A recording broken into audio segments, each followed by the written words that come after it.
Hello NS के students. NS senior secondary के जितने सारे स्टूडेंट्स हो, शायद लॉकडाउन में आपके घर में आप सभी लोग सेफ़ हो। तो डियर स्टूडेंट्स, ये वीडियो आप लोग केपीएस एकेडमी की तरफ से फ्री ऑफ कॉस्ट देख रहे हो इस यूट्यूब चैनल पर। और मैं जो आज सब्जेक्ट ले रहा हूँ ये सीनियर सेकेंडरी बुक के चैप्टर नंबर 12 और जो बुक है आप लोग जानते ही होंगे, पॉलिटिकल साइंस का। और मैं जो आज टॉपिक ले रहा हूँ चैप्टर 12 का, सुप्रीम कोर्ट ऑफ इंडिया। ये जो चैप्टर है ये आप लोग बचपन से ही during your childhood we all learn about the Indian judicial system. हम लोगों ने इंडियन जुडिशल सिस्टम के बारे में बचपन से ही जाने हैं। क्लास 6-7 स्टैंडर्ड से हमारा जो इंडियन स्टैंडर्ड सीबीएसई की बुक हो या आईसीएसई की सीआईएसई की बुक हो या हमारा जो स्टेट बोर्ड है इसके बोर्ड का जो सिलेबस हो, इसमें कोर्ट और इंडियन जुडिशल सिस्टम के बारे में ना हो, शायद ऐसा हो नहीं सकता। तो एनआईएस में भी हम लोग जो सुप्रीम कोर्ट के बारे में आज पढ़ेंगे, लगभग ये सारे के सारे हम लोग पहले पढ़ चुके हैं। This is will be not for new for us and hope after all the chapter you will be very happy to answering the questions regarding the chapter. So now let us start. Dear student, as you know the Supreme Court is the highest court of India. हम लोगों को पता है कि India का जो supreme court है ये इंडिया का सबसे बड़ा जो लीगल एडवाइज़र है भारत का, या नियम कानून का जो रक्षक है, and the mother of the constitution जिसको बोलते हैं, हमारे जो कॉन्स्टिट्यूशन का जिसका माँ बोला जाता है, this is our supreme court. And इस सुप्रीम कोर्ट को हम लोग हमारे कॉन्स्टिट्यूशन का गार्जियन में बोल सकते हैं। It is the at the apex of Indian judicial system. In the previous 2 lessons you have learned that the union legislature, which is known as parliament, makes laws of the whole country in respect of the union, and the concurrent list and executive comprising the president, council of ministers and bureaucracy enforcement them. तो इस chapter से पहले के जो chapters है मैं अभी तक इसको आप लोगों के पास 11 चैप्टर्स में अभी तक अपलोड नहीं किया, और ये चैप्टर हमारे एकेडमी में ये लाइव हो रहे थे जिसका मैंने रिकॉर्डिंग नहीं किया। तो आप लोगों को अगर रिक्वेस्ट करोगे तो मैं इसका पहले का जो जितने सारे वीडियोस होंगे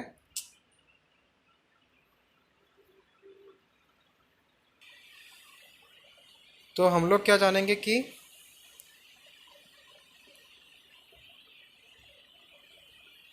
government has equally important role to play, settle the disputes, interprets laws, protects fundamental rights and acts as guardian of constitution.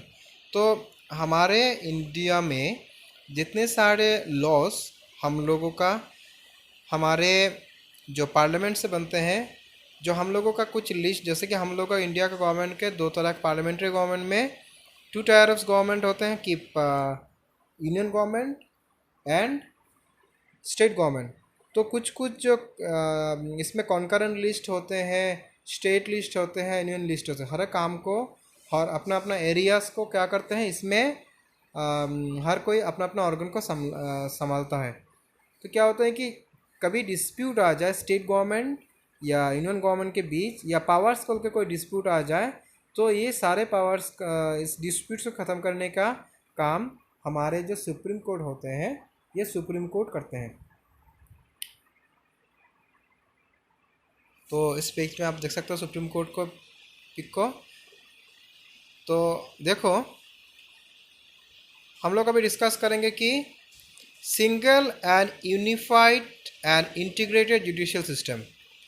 You have already written the lesson on the salient features of the Indian Constitution. That distinct feature of a judiciary is that it is a single, unified, integrated judicial system for the whole country. इसमें single unified integrated judiciary इसलिए बोला गया कि हमारे constitution का supreme court का जो rule and regulations होगा, जो नियम होंगे और जो फैसला होगा, ये सारे इंडिया में एक जैसा ही होगा, और सुप्रीम कोर्ट ही हमारा लास्ट डिसीजन देंगे। सुप्रीम कोर्ट जो भी फैसला होते हैं, जो भी डिसीजंस होते हैं, जो भी वर्डिक्ट होते हैं, जितने सारे कोर्ट्स हैं, जैसे हाई कोर्ट हुआ या हम लोग का डिस्ट्रिक्ट कोर्ट हुआ, जो सबऑर्डिनेट कोर्ट्स होते हैं, तो सारे कोर्ट्स में का फैसले को आप आखिर में जाकर सुप्रीम कोर्ट में चैलेंज कर सकते हो।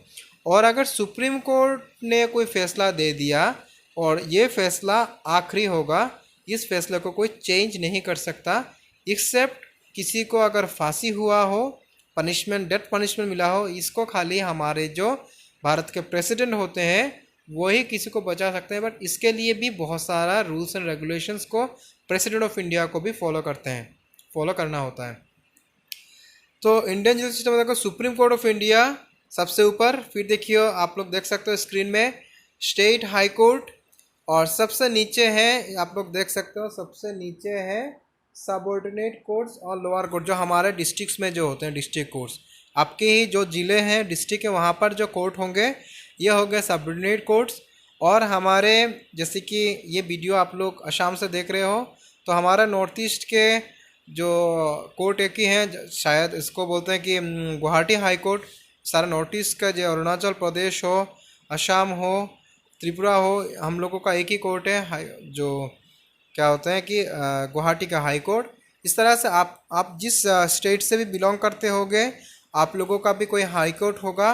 कभी कभार हाई कोर्ट मतलब कि हर स्टेट का एक होता है, बट ऐसा देखा गया है कि बहुत 2-3 स्टेट मिलके भी एक हाई कोर्ट होते हैं। बट सुप्रीम कोर्ट जो होते हैं ये खाली एक लौता ही होते हैं, सुप्रीम कोर्ट ऑफ इंडिया ये एक ही है।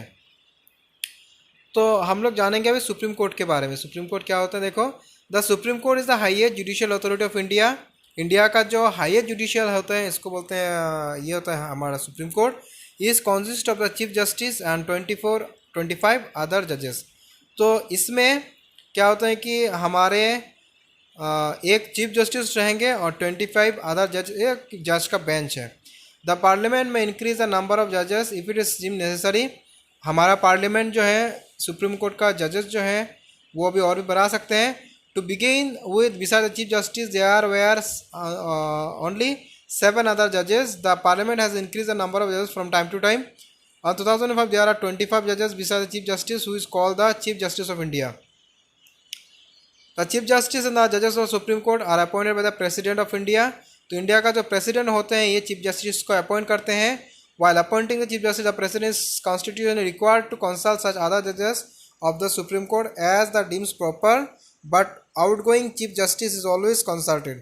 तो अगर सुप्रीम कोर्ट के जो चीफ जस्टिस होते हैं उसको अपॉइंट करने से पहले हमारे प्रेसिडेंट को इनका जो आउटगोइंग जो चीफ जस्टिस होते हैं, मतलब कि जिनका रिटायरमेंट होने वाला है, इनके साथ और सारे बाकी जो जजेस हैं उनके साथ कंसल्ट करने के बाद ही हमारे चीफ जस्टिस को अपॉइंट किया जाता है।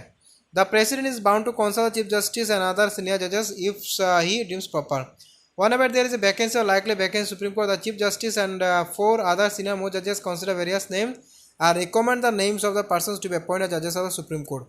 तो अगर कोई वैकेंसी अगर खाली है तो यहाँ पर चीफ जस्टिस और बाकी जो 4 जजेस होते हैं वही मतलब कि नेम रिकमेंड करते हैं कि इनमें से ही किसी को आप चीफ जस्टिस बनाओ। ये प्रेसिडेंट को मतलब कि एप्लीकेशन करते हैं।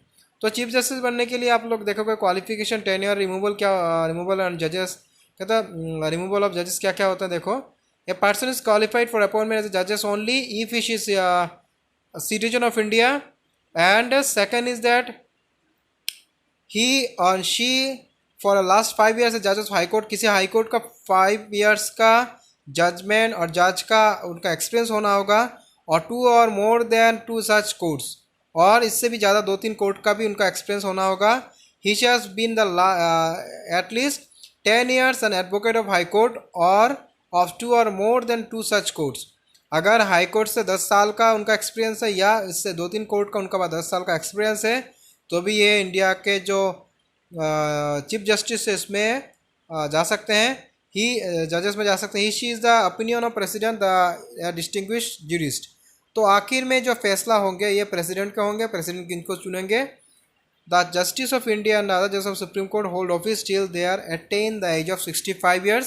तो उनका एज 65 होने तक उनको कोर्ट में 65 years तक ये जजेस का, चीफ जस्टिस का जो भी उनको पोस्ट मिलते हैं उसमें रह सकते हैं।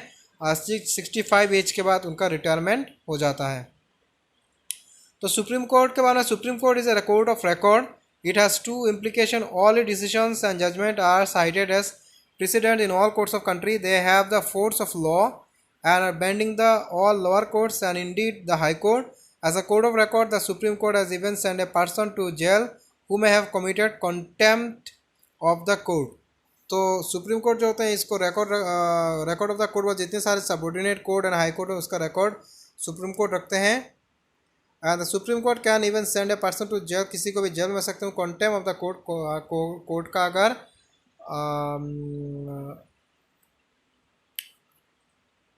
पर्सन जेल वाई में committed contempt to the court as a court के अगर सम्मान जो होते हैं बेइज्जती अगर करते हैं या भी है तो उस कोर्ट में क्या करते सुप्रीम कोर्ट उनको जेल में भी भेज सकते हैं। तो ये पहला जो है वह सुप्रीम कोर्ट का स्टार्टिंग है। तो शायद मेरे जितने सारे स्टूडेंट हैं एकेडमी के या जो मेरे यूट्यूब चैनल के अगर कोई नए सब्सक्राइबर होंगे, अगर आप लोगों को मेरा इस छोटा जो खाली कॉन्सेप्ट सुप्रीम कोर्ट का अगर अच्छा लगा होगा, मैं चाहता हूं कि आप लोग ये वीडियो देखने के बाद मुझे कमेंट करें।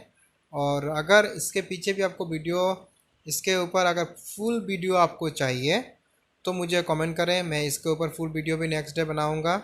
और मैं चाहता हूं कि यहाँ पर जो सुप्रीम कोर्ट के रिलेटेड जो यहाँ पर फिल इन द ब्लैंक्स जो है, अगर आप लोग इस वीडियो को देख रहे हैं, अगर इस पीडीएफ को चाहिए तो मुझे व्हाट्सएप में नीचे फ़ोन नंबर है, उसमें व्हाट्सएप में बोलो कि मैं इसका पीडीएफ आप लोग को दे दूँगा। तो इसका आंसर आपको करके मुझे दिखाना है मेरे व्हाट्सएप में। और मेरे इस चैनल को काइंडली आप सब्सक्राइब कर देना। और मेरे एकेडमी का जो व्हाट्सएप है इसमें आप लोग ज्वाइन करना, मेरे टेलीग्राम में ज्वाइन करना, व्हाट्सएप में आपको लिंक वगैरह दे दूँगा। तो डियर स्टूडेंट्स, कैसा लगा ये मेरा वीडियो जो एनआईएस के ऊपर आधारित है। मैं और भी वीडियोस आप लोगों के बनाता रहूँगा जो टोटली फ्री ऑफ कॉस्ट रहेगा, जो मेरे एकेडमी के बाहर के स्टूडेंट्स हैं। और अगर मेरे एकेडमी का ऑनलाइन कोचिंग अगर ज्वाइन करना चाहते हो या ऑनलाइन कंसल्टेंसी सर्विसेज ज्वाइन करना चाहते हो मेरे एकेडमी में, तो जो व्हाट्सएप का जो नंबर है इसमें आप लोग का हाई भेजो। तो जितने सारे एनआईएस का इन्फॉर्मेशन है और रिगार्डिंग एनआईएस प्रॉब्लम्स है मैं आपको सॉल्व करने का कोशिश करूँगा। थैंक यू फॉर वाचिंग मेरे इस वीडियो को। और कमेंट करना आपको इस वीडियो को कैसा लगा, और इसका फुल वीडियो आपको चाहिए तो काइंडली कमेंट करना एंड इस वीडियो को लाइक कर देना। Thank you for watching.